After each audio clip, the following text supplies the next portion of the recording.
Guys, ito na po ang next step ng aking video sa paggawa ng recycle na tsinelas. Lalagyan ko na po ang ipitan ng tansan para hindi po mahugot.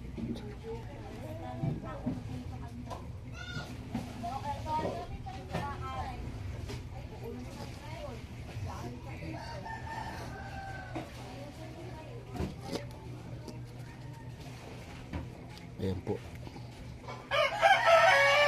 Saka lalagyan ng lock o pako.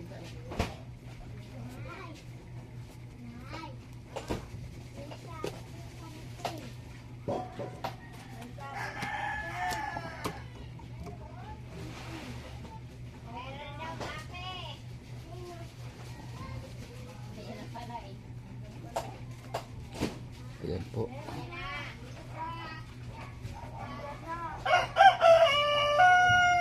Pasensya na guys, maingay po ang aking alaga sa kapaligiran dahil nasa loob po ako ng aking munting garahe.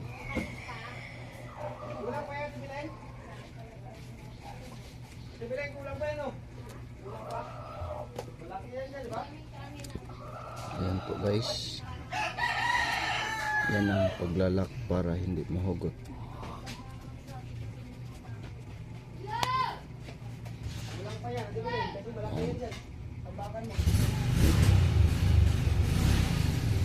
At ito naman sa likuran.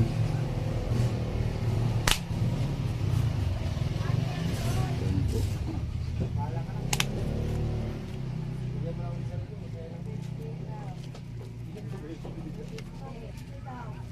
Tapos saka to tatahiin para sure ball na hindi mahugot. Eto na po guys.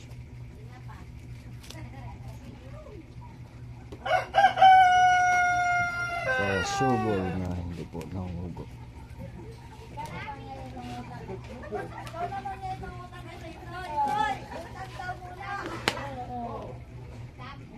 Ayan po. Ilalak ko na.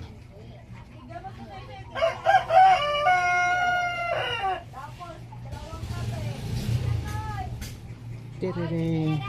Yan. Ganun katibay ang recycle tsinelas.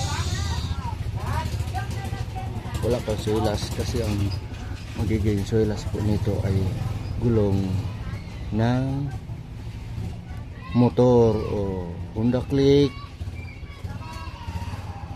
or NMAX, lahat ng malalapad na klase ng gulong na sasakyan maging sa mga kotse.